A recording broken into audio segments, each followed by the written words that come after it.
can't be a CEO of a company with the dreams of building $1 billion company and be the victim of losing $10,000 at the same time. It doesn't work. Just pretend that the $10,000 that you would spend on an employee or an agency is that same $10,000 and you expect the same thing, and treat them as if they're your team, because guess what? They are. 99% of people need market validation campaigns, but they're not buying it because they're too impatient. You can't go to Mars until you test your rockets. If I go to you, Michael, I want to help you sell your software. We got agencies A, B, and C, and D. And you say something like, I want the cheapest agency. What are you really saying by saying that?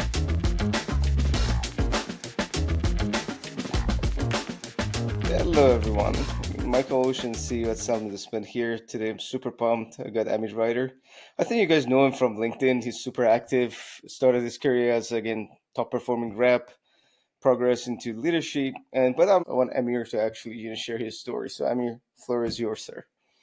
Yeah, I'm like an old school capitalist. There's only like 1% of us left in the world where we like to work hard and merit-based systems. And yeah, I've always been in sales. I did door-to-door copier machine sales when I was 21 years old.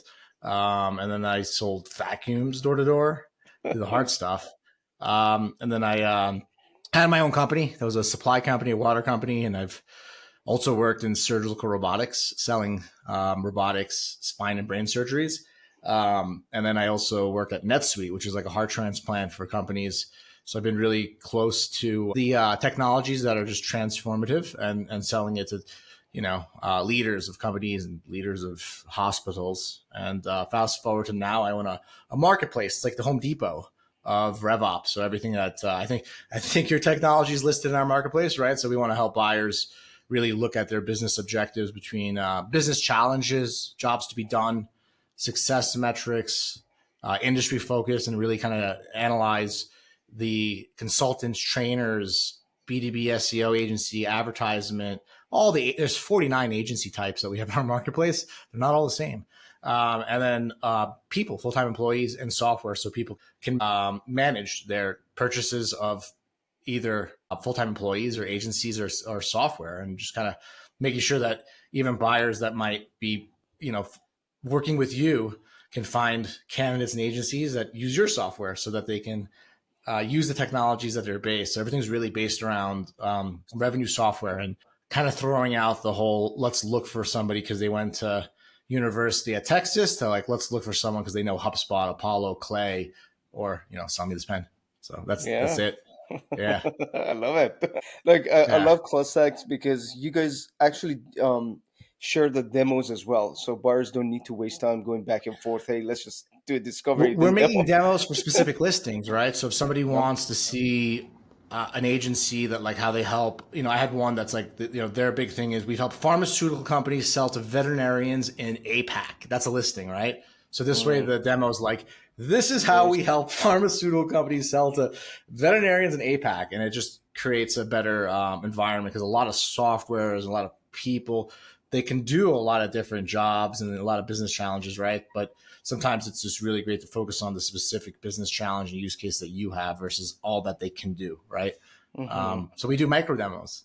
They last 25 minutes. They could be shorter. We'll make them shorter. So look, today we're not going to focus on the software side of CloudTask.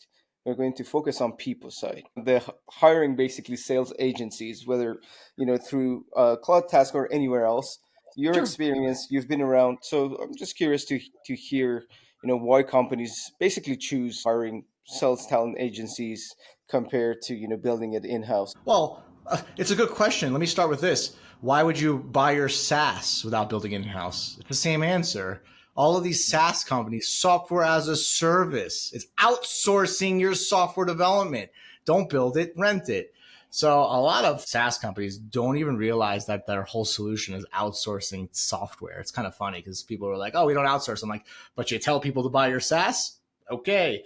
So why do they hire agencies versus candidates? The biggest companies in the world do both, right? So you'll never find like Apple has multi-million-dollar contracts with agencies forever, 30 years.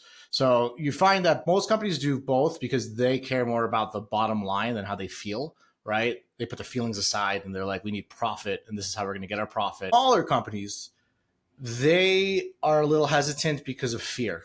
They don't know how to buy, right? So if you don't know how to buy something complicated, you're going to default to what you know. And what they know is hiring people internally because they don't know how to buy. And I'll give you a really good example of why they don't know how to buy. If I go to you, Michael, I want to help you sell your software. We got agencies A, B, and C, and D. And you say something like, I want the cheapest agency. What are you really saying by saying that? It means I have no idea how to budget for the project. I have no idea what my ROI will be, right? Because anything in revenue has to have an ROI. You don't do it unless it has an ROI. I'll give you this example. You invest $1 billion. You get a 1% ROI in 12 months. What did you earn? You earned $10 million, right? Would you invest 1 billion to make 10 million? That's obviously a whole different question, but the answer is yes. So by practice, if a company says, I want a cheaper agency, they don't know the math, because if an agency gives you 100% ROI in your investment, by spending 10,000, you're going to make 20. So what they're really saying is, I want to reduce my risk. I've had agencies tell me that they've hired an agency through our marketplace and they'll cancel 90 days. And I go, why are you canceling? And they say, we didn't get an ROI. I go, interesting. How long is your sales cycle? It's 9 months. Okay. So you hired an agency. After 90 days, you're going to fire them because you didn't get an ROI. So it's fear, right? Fear of loss. And then they keep doing it again, because what they don't understand is they should be more fearful of losing the account executive you hired, because if he doesn't get appointments, he's going to leave you for a bigger, better company. So they're actually afraid of the wrong thing, because they're afraid of losing $15,000 versus losing $1 million of options and losing control of their business. So I try to help them overcome that fear by having a two-sided marketplace where I can be on the side of the buyer and the side of the seller and just be honest and say, here are your best options. Here's what can go wrong. Here's what can go right. Kind of reducing risk, not by trying to lower costs, by giving people options. Why does a plane have 4 engines? It's a question Michael? for me. So hopefully we don't die. If one I don't even think that's the real answer at design, but there's a backup, right? So a lot of these guys are startups. I'm like, man, you should hire 2 agencies at the same time. Put them against each other. Keep them both if they work, or fire them both. But if you hire one and you fire one, you think you're smart, you're going to be in a bad situation when those investors come. So I get to be brutally honest. At the same time, not every agency is the same. So if you go to hire an agency that's very good at taking a company with product market fit and messaging and scaling it, and you hire them before you have product market fit, you're going to fail because you bought the wrong listing. So we're trying to help buyers find the right. By right, I mean they've sold to your ICP before. They sold the same contract size. They use the same technology you use, right? They're in your budget from an ROI perspective. So we really just try to listen to people and give them what they want. And this is the sad part. You look at G2 Crowd and these companies, they charge people money for intent data, which means that the company with the most money can advertise to you. So people hire agencies that have the prettiest website, that have the best marketing, and just churn them. Because it's like, imagine you went to a doctor and they just gave you medicine without taking blood work, and it was whoever paid the most money. It's kind of like that, but at least they're all FDA approved, right? In the sales world, nobody knows who they are. And people get really bedazzled. I know some agencies that did over several $1 million for one of the largest cybersecurity companies in the world. You go to their website, it's not the sexiest, and a buyer might judge them based on their website. Meanwhile, they literally have generated revenue for a $1 billion company. And then that buyer from cybersecurity goes and gets the fancy website that never sold to cybersecurity, right? So we're also just helping agencies and sellers like yourself just be super specific and get that 80-20 rule, right? But I would say that people should really first know what their business challenge are, what the jobs need to be done are, what the success metrics are going to measure them on, what industry focus they want, what software experience they need, and set that up before ever going to buy something, right? And then taking a look at all of that and applying things to basically to see their business gap. And I don't know your software well, but I know by the name that your business challenge you probably serve is increasing conversion rates potentially, right? Let's just make pretend it is, right? So I could say, okay, I want to increase my conversion rates. How can I do that? I might be able to accomplish that goal by buying your software. Maybe I hire a remote candidate who's a trainer and that's his thing. Maybe I hire a fractional consultant or an agency. But you got to look at what you're trying to solve versus who's got the prettier website. I love it. I love it. Look, Amir, you Yeah. said something really interesting. You said, know your ICP, know what you're doing. Sometimes, companies with no product market fit, or maybe they're outdated, they just hypothetically think, okay, I should shoot for this market or this size client. My question is, you as a sales agency, let's say provider, is that part of your job to educate your buyer about that? Or you just, for Value, right? okay, So that's why a seller would want to sell through a marketplace and a buyer would want to buy through a marketplace because of all the education that we're doing around it on how to become a there better we go. buyer and the check-ins, right? Every week we check in automatically. How's the campaign going? That simple question can be the difference between an agency getting fired. And when I say fired, I'm not saying that's only good for the agency because if an agency doesn't get fired, it means because they produce an ROI, right? So both Hmm. people win and hurt. So we check in with the companies to make sure things are okay. We listen and we can cross sell and upsell. If an agency is doing a horrible job because the phone numbers that they get from the company are a 5% connect rate, we could tell the buyer the truth and say, hey, this was what was included with the agency. You said the numbers are really good. They just aren't. Here's an option. You get human verified leads, and these guys do the same calls. They'll get better results. So for us, by being a marketplace, right, broker, whatever you want to call it, we're able to listen to all the sellers and listen to the buyers and introduce the right things at the right time. Look, you work with people like us, providers, and also buyers, right? Yeah. What are the top three specific criteria, let's say companies or buyers should evaluate before choosing a vendor, specifically Well, for they should hiring? line. They should really document the business challenges, jobs to be done, how they're going to measure success, what software they're looking to integrate, what industry expertise, the budget they have to invest in to get the results, and then shop and evaluate the sellers based on that. It's called an Hmm. RFP, request for proposal. It's been around for a long time. So just by buying actually with a plan, I think is going to help you solve 85% of the problems. And then after that, shortlist the top three and then select the best one that, has the best reviews or case studies. But that's going to So, help 90% of the people.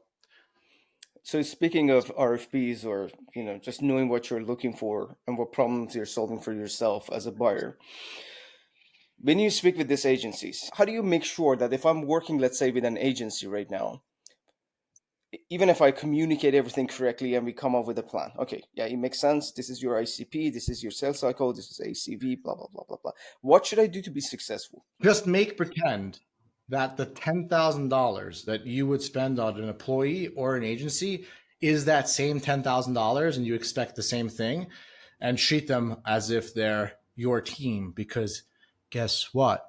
They are. That's the biggest problem people make, right? Mhm. Um, and then really, I would say not having a plan B, right? You're not a victim. You can't be a CEO of a company with the dreams of building $1 billion company and be the victim of losing $10,000 at the same time. It doesn't work. So lose the victim mentality, set yourself up for success, and understand that failure is success in business because that's the reality. That's how you got to this place, right? So losing that victim mentality, treating them like in-house, and understanding that people might not want your product or offering, and it doesn't mean that it's the agency's fault. It's actually your fault for thinking they wanted it. Well, I mean, let me ask you this: what are the key metrics companies should track? And don't tell me like, yes, it really depends. Are you building top of funnel or sales? Depends what you're Like, buying. If you're buying something to say I want to increase website traffic, that's what you should mhm. measure. If you're buying something to increase website conversions, like UX design, that's what you should measure. So I would say measure what you're buying. Don't group it together and don't change it. A lot of times buyers are like, I want qualified meetings. That's what I'm going to measure you on. And then 3 months later, we didn't get an ROI. You didn't say it was an ROI. So just stick to your guns. Don't change them. They always change them. Why do they change They them? always say, Just "Oh, in ROI general. doesn't matter. I just want meetings." Then they don't close the meetings, and all of a sudden ROI matters. And it's like, okay, so It just was stick not to one, qualified. match one at a time, and measure one at a time versus trying to blend them all. So, like, tell us a little bit more about CloudTask in particular. Like, yes, we know we have different types. Right now, you just open up something new, find your product market fit. So even founders, who are not 100% sure who they're selling to, that's an opportunity to go to market faster if they need to do pivots. Who else can actually benefit from CloudTask? Anybody who's like a customer success manager, a customer support leader, um, a CRO, a VP of sales, customer facing roles, right? So anything that touches revenue, we even include medical billing. We have clients that do dental billing, medical billing, dispatching. But you should put it this way: like you're a CEO, you're a founder, right? If you're going to go buy things solo, that's great. But you're going to talk to 70 different people, all these different hours, all these different calls, right? Versus just going to one marketplace, finding it all, managing it all in place. So we save a lot of time for meetings as well. And we kind of just obviously are really honest, right? So we don't have to kind of tell people what they want. Like, so we help leaders that are looking to do revenue goals and want to do it efficiently, and just helping them find agencies, software providers, and people to power their growth is what we do all day long. The same way that Home Depot helps general contractors build homes all day I long, love it. right? So it means like you don't cap it to just saying, hey, this is only for startups or for large orgs. You No, it's basically, based on the listing. I got some sellers that their minimum is $500,000 a month, and they get hired by how, IPO companies. how many agencies do you have on the platform right now? 300 plus. Oh, 5,000 software, 5,000 reps. That's just like, yeah, we have a lot. That's nothing, man. There's so many out there, and there's so many ones that are so good and they're so specific, mm. that people just don't know about. Everyone's Have you, talking over each other. Lead gen, lead gen, lead gen, lead gen. It's not lead gen. It's I help this kind of company. I help that company. I help CPAs. I help service companies. I help Series A. There's much more than just lead gen. can we talk about Clay then? With all the buzz, that's happening right now. It's great. It's a good tool. I use There are a lot of Clay. them out there. It's called Clay. It makes list building faster, cheaper, and more efficient until something else does it faster, cheaper, and more efficient. you know, But would you consider this as a magic bullet, or would you say, look, you need a specificity? It's just a I tool to wouldn't help listen. you. I don't think anything's a magic bullet. I think things are ingredients in your go to market, right? So, like, Mhm. is selling me this pen a magic bullet? No, it works probably really well if everything's working really well and you have meetings and you can coach it. Then it works, right? So, I think I think there's no magic bullet, and I think that's the whole point of why you got to be very quick to evaluate, buy, and if it doesn't work out, move on to the next, and just make sure that your bottom line is first because your competitor is going to get there faster, right? Like while you're crying about Clay not working for you, your competitor is already talking to an agency and they're already working somewhere else. And just keep in mind that you're competing against them, not the software that failed you. Perception. So, yeah. My point for throwing out Clay jokes aside is that you said something interesting. You said people are talking about like lead generation. I want leads. I want leads. I want leads. Instead of being really personalized and focus on certain target audience you are serving, so you have that specificity. So when the buyers What come they're in, buying, right, is just lead gen, right? But they don't understand that LinkedIn is a lead gen company. They're the hmm number one for lead gen. Facebook lead gen. They're all lead gen. So they kind of like look at agencies as lead gen, but they don't look at like Google as lead gen and Facebook and LinkedIn. And it's weird because they're lead gen, right? So it's like this big blanket statement that composes of like so many huge companies that they don't even know. So I think that just understanding that lead gen is like a wrapper, right?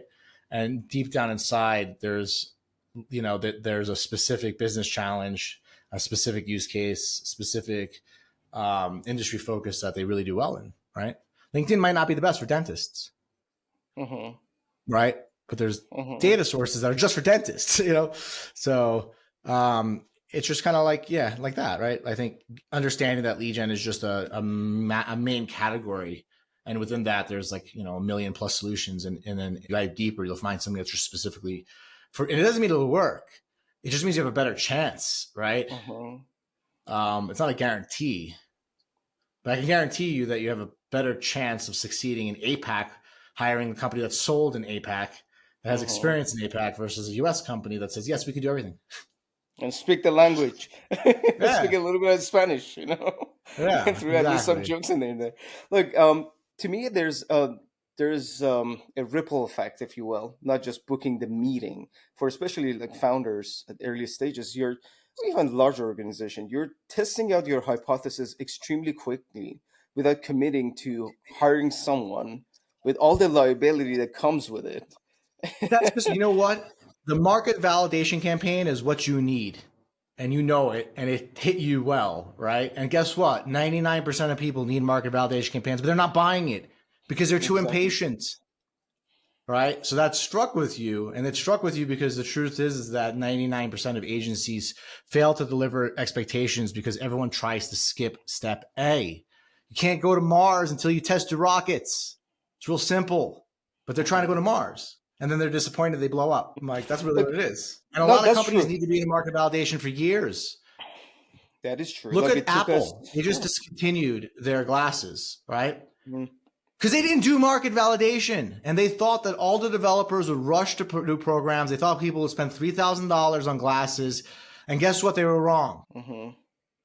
because they didn't test it. Imagine they just tested it. They wouldn't have to close that business line. That was embarrassing for Tim Cook. They released it as a Yeah, product, not like a test, you know? that is So true. imagine that they released, yeah, it's so you could see it. These big companies just they can burn $1 billion and write it off as tax. You know, me and you can't, right? We And only get to there's blow big up learning, once. man. There's big Yeah. learning. The last question. So, when it comes to hiring agencies, obviously, everybody's talking about AI, AI SDR, AI agent, AI manager, AI enablement. So, do you see any changes, like the way, in terms of like 100%. people AI are? is the tools. Yeah. Okay. Taxis before cars were horse pulled. hmm Taxis post cars are car pulled. Agencies before AI use SaaS and automation and post use AI. So just a tool to deliver a service faster, cheaper, and more efficient. So you So I'm see, about that AI thing, and mhm. there's 100% going to be a push of agencies that deliver AI solutions, leveraging it. There's going to be a lot of AI software and a lot of candidates that know AI and can bring it to your company, right? So you want to bring an AI transformation, but you're just not into it. Go hire a full-time employee that is trained and geeks out of everything AI. He'll bring it to your company, or you can buy Mhm. the service, the software itself, and hire an agency, right? So many different ways of doing it, but yeah, I think that's coming whether you like it or not. How do you see agencies actually responding to it? Like, are they showing resistance They're typically? Like, very are they? threatened. Yeah. So I talk to them all the time. They're very resistant to it because change is tough for a lot of people. I'm trying my best to create content, like show them that, like, hey, not changing is more should be more scary than the change. But like I said, there's not every buyer wants AI, so there's a buyer for those agencies that are still not doing AI, and there's a buyer for those agencies doing AI.